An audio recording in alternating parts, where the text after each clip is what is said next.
Hello, welcome back to Laugh Often. I'm your host, Michele. Happy Friday, everybody. How's everybody doing?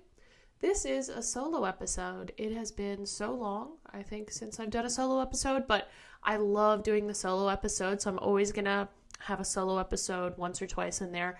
And for those of you that are new, welcome to Laugh Often. We talk about all topics, so if you're thinking like, oh, this podcast is going to be like deep and weird, like, no. We got a bunch of different stuff. We're gonna have some deep and weird solo episodes. Not weird, but like just some like deeper solo episodes. But then we're also gonna do like fun stuff. Like I just recorded an episode with Marissa and Gab. They're some reoccurring guests with like nostalgia from the early 2000s and growing up in the early 2000s. And then the next episode we're gonna do I'm gonna be hosting a trivia night with like 4 people on coming to the studio, and we're going to do like a little trivia night thing. So we do a lot of fun stuff. We talk about everything. So it's a lot of fun here. Hope you'll stay.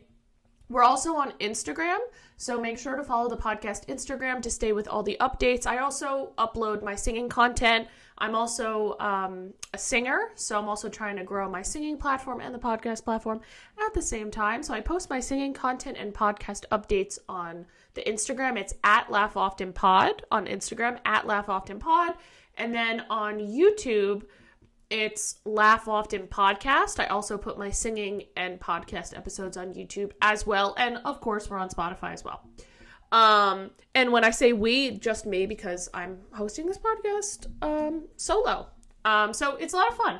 Today, we're going to be talking about the power of slowing down. You know, we live in a really fast world, depending on where you are in the world. But if you're kind of near bigger cities like I am, we live in a very fast hustle and bustle kind of world. So we're going to talk about, you know, basically how to slow down, ways to slow down, why we feel the need to always speed up and everything like that. And then, of course, we're going to end with some love questions that you guys sent over at the end. So if you want your love question answered, please send it to the podcast email at laughoftenpod@gmail.com. That's laughoftenpod@gmail.com. Let's get into the episode. So I don't know if it's because I'm in my mid-20s now, but I really feel like we are in this extreme, maybe even now more than ever, this extreme hustle and bustle culture, like getting shit done, doing everything at once, no time to rest, keep going or you're gonna fall behind. You know, just keep drinking coffee, just keep grinding, just keep going, work through the night. Like, I think it's this culture that's actually very toxic, that we're living in right now. And, you know, people that are older may be cringing and be like, yeah, it's always been like this. And, you know, so, you know, I guess it's all relative, but I think the first step in the power of slowing down is recognizing that where you are in the world, it's not the same everywhere else. And I think when you grow up in a certain area near a bigger city, that, you know, you can get lost and think like everywhere is like this, and it's just not true. You know, for example, like places like Costa Rica, they don't have this intense hustle and bustle kind of culture. So, you know, it's things are more slower paced down there. I think just people look at life differently there. So, you know, I think it's a good place to start, and it's actually a very comforting place of just knowing that we're in a bubble wherever you are, and not every place in the world right now has this same hustle and bustle, extreme, tense culture of just work yourselves to death.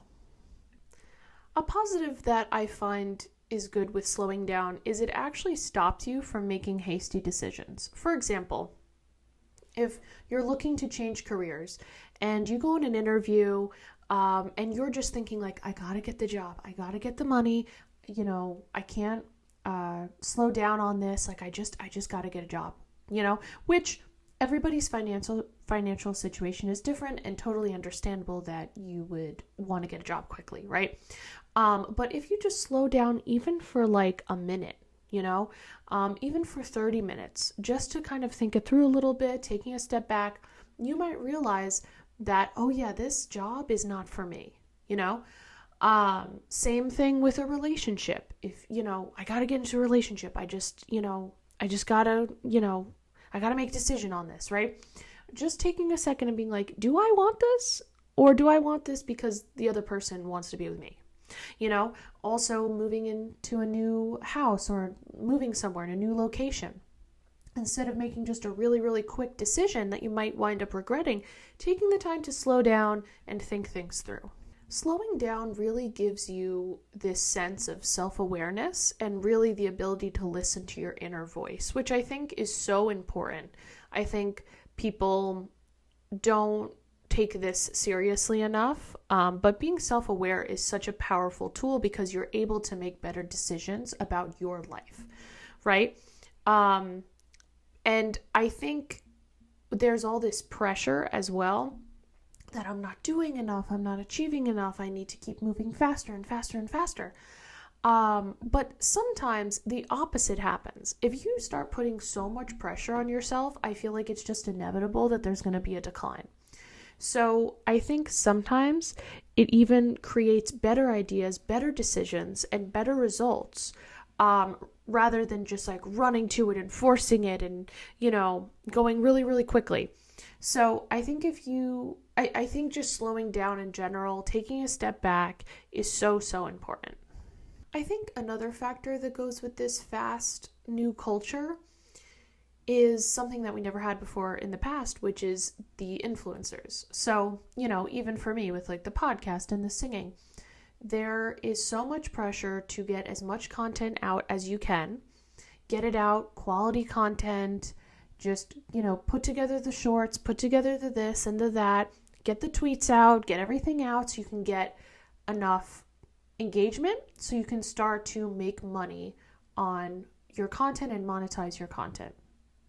So, if you don't make it fast enough, you're not going to make enough money. People are not going to want to listen to you because there's going to be somebody else that's making better content, that's pushing it out faster. And I think it almost seems like, especially people around my age, it almost seems like we're all in a race to get the best content out, get the best listeners. What listeners can we steal from other platforms? How can we get them to listen to us? And it could be content that we're pushing out that we don't even agree with, but we're just kind of on autopilot and we're just pushing it out because people are going to like it. So I think it's important to stay true to yourself and put out content and talk about things that you want to talk about, not because it's trendy and this and that. We can get so lost in that and just getting the results and getting the business together, because all of these influencers, essentially, they're businesses, right? When they're highly successful, they're making money off of this.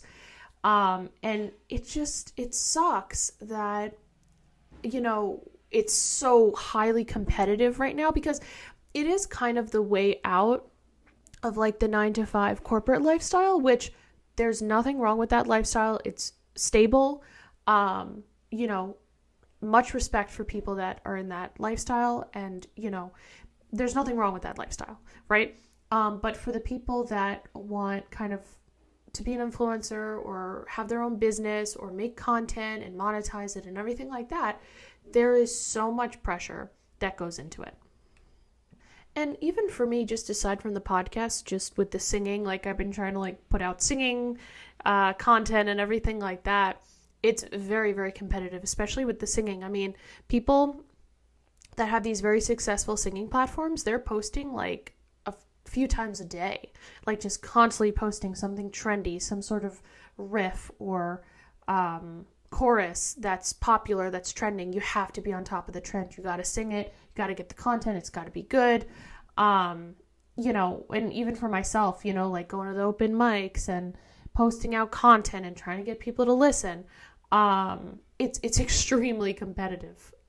So, I think recognizing that but aside from all that, it is important to slow down because you don't want to be in a situation where you run yourself into the ground.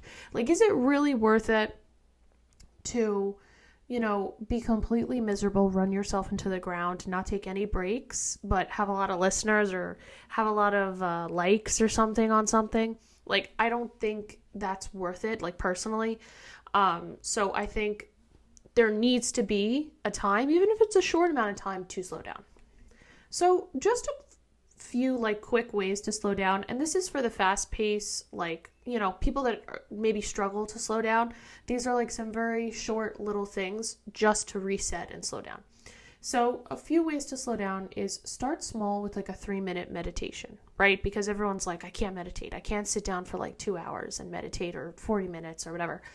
Try just to meditate for like 3 minutes, 5 minutes, 10 minutes every single day, just to reset yourself, just to take a breath, right? I think even that is just so important. And, even if you're not particularly anxious or particularly like upset, you can still just meditate for a second, right? It's not like, you can only meditate if you're feeling stressed or something. You might not even know that you're stressed because you're just running and running and running. It's very helpful just to take a second.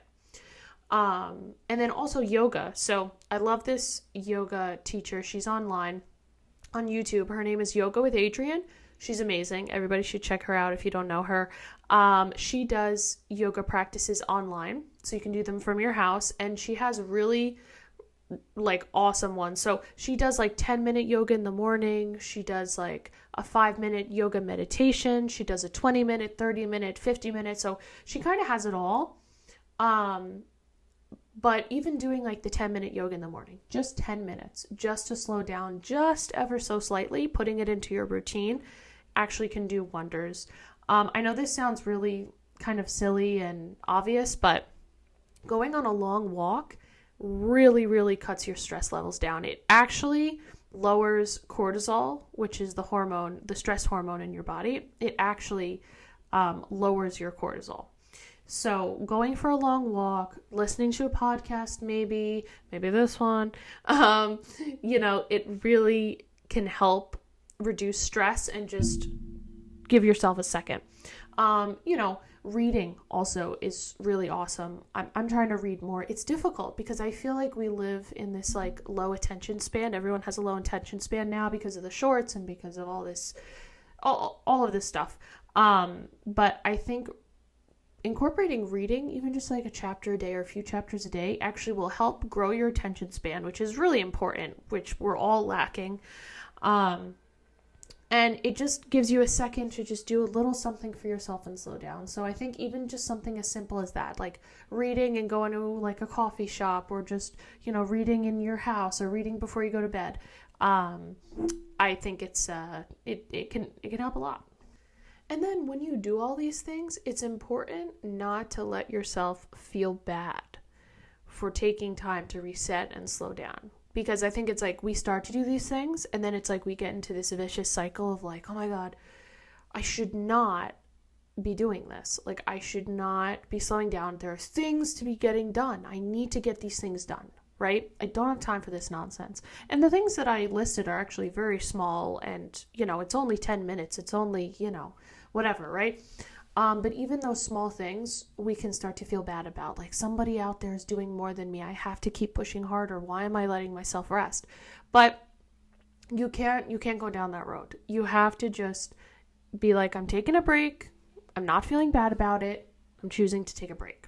Another part, aside from slowing down physically, is slowing down mentally. So really achieving slowing down your thoughts.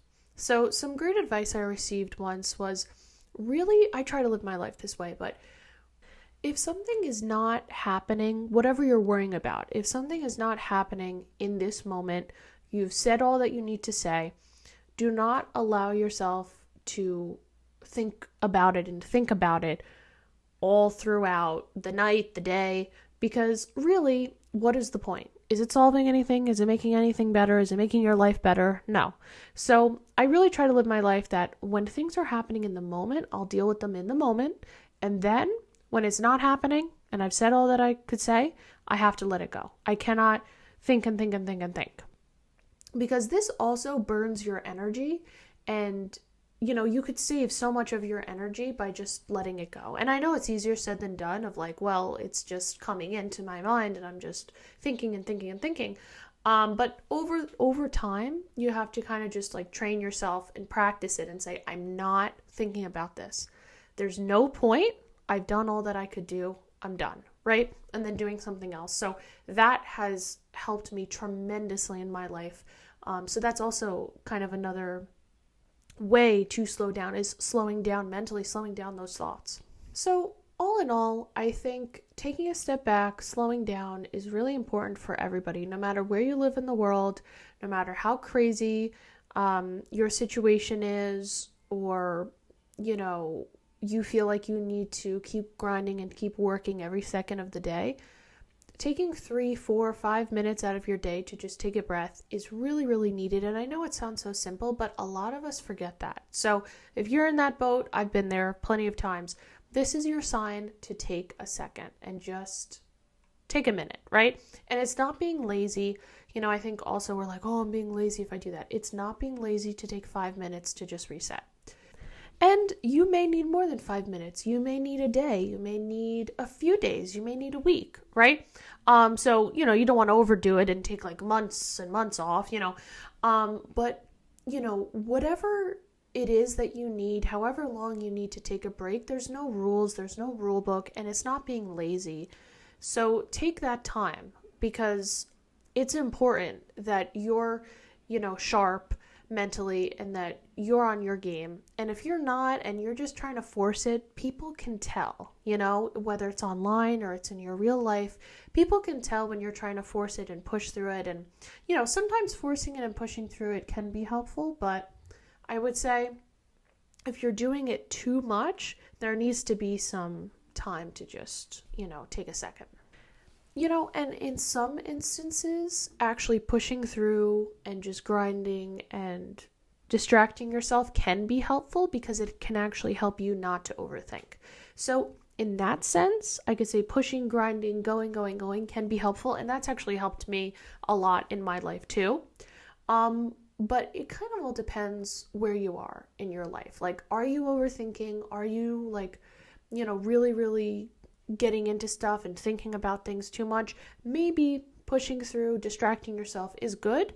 But if you feel like you're starting to go on a decline because of all this pushing and grinding and, there needs to be a time to just say, all right, I gotta chill for a sec, But yeah, that's really all I have for you guys. Hope this helps. Let me know in the comments if you agree with these things or you disagree. I always love to hear your feedback. And yeah, let's get into some of the love questions you guys sent in. So first question sent in, what is the best relationship advice that you received? So the best relationship advice I think I ever received is that your partner is not an extension of you. So I think a lot of the times when the other person, the partner, says something that maybe we wouldn't have normally said, or they act in a way that we wouldn't act, we begin to take it very seriously and take it as though they are an extension of us. Kind of subconsciously, we don't actually realize that we're doing it, but we kind of take responsibility for what they did by default because they're with us. But really kind of separating from that and saying they're not an extension of me. They have their own life. They're their own person. They have their own thoughts. They're not an extension of me. What they say, what they do, how they act. I think really, really takes the pressure off of it, and just letting them be them and letting you be you. Having your own life as much as possible, focusing on yourself as much as you can, and just kind of living parallel to them was really, really good advice. The next question here is how to balance friendships and your romantic relationships. So I think starting it from the get-go, like starting it from the beginning of the relationship, or, you could always have a conversation as you're further along in the relationship. Having that conversation of just like, my friends generally are my friends, your friends generally are your friends. And, I see my friends this day on the weekend or whatever, you see your friends that day, and then we come together, and then there are some instances where you bring the friend groups together. But I think just setting that boundary is really good, because then you have that healthy balance. So you don't feel guilty of like, oh, well, my boyfriend or my girlfriend, they're in the friend group, so we have to do a friend thing, or we have to, there's no pressure. It's just like, okay, I'll see you tomorrow. I'm doing my thing with my friends this day. I'll see ya. And the other person is like, yeah, I'll see ya, right? And also dropping, that like insecurity, if there's insecurity there of like, oh, they're going with their friends, what if something happens, or what if they do this, or blah, blah, blah. Like just dropping that and saying like, whatever, they're doing their thing, I'm doing my thing, we're going to hang out the next day. I think is really helpful too. And then the last question here is how to get out of a situationship of 6+ months. Someone sent in saying that they feel like they're being played and that she likes him more than he likes her and she wants something more serious. So for those of you that don't know, a situationship is basically when both partners don't define the relationship. They're not official, but they still continue to date and kind of have all the other benefits of having a relationship without defining it and being official and everything like that. So I think when you're in a situation where you feel like you like them more, you want something more serious, you want to get out, but you're kind of emotionally invested because it's been over 6 months of this, I think the best thing, I know you're not going to like this answer, but I think the best thing is to be honest and just say, look, we've been seeing each other for over 6 months and, I'm really looking for something more serious. It doesn't seem like you are, and that's fine, but this is kind of what I'm looking for right now, so I don't really think we should see each other anymore. And I know that it seems like, oh my gosh, that's so scary, that's so vulnerable to say that, but it actually shows confidence and it shows that you value yourself and you're saying, I'm not going to be in this anymore because I'm not looking for this, right? And that could push him to be like, oh no, wait, I want this, right? But, most likely he'll be like, all right, we want different things. And I think it's really good. And I think the confrontation is nerve-wracking, and getting the guts to say that is nerve-wracking, whether it's, over text or in person or whatever. But I think you're going to feel way better after you do it. You're going to feel really empowered, and you're actually going to put yourself in a position where you can find someone that wants the same things that you want. And that's all I have for you guys. Thank you so much for listening. If you want your love question answered in the next episode, send it in to laughoftenpod@gmail.com. That's laughoftenpod@gmail.com. And yeah, I hope everyone has a great weekend, and we will talk next Friday.